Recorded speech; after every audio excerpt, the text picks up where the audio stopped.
Мојот став беше таков каков што кажав, дека ќе излезам на референдум, ќе гласам и доколку не е исполнет цензусот, нема да гласам за преспанскиот договор, но чувствував каење на она етикетирање нивно дека гласале за преспанскиот договор.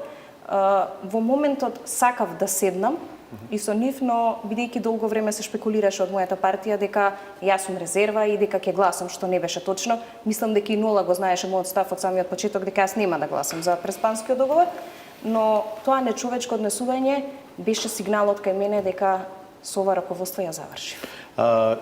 Имате комуникација со некого од раководството? Имате сугестии, некакви забелешки за вашиот начин на работа во парламентот, јавните настапи ваши?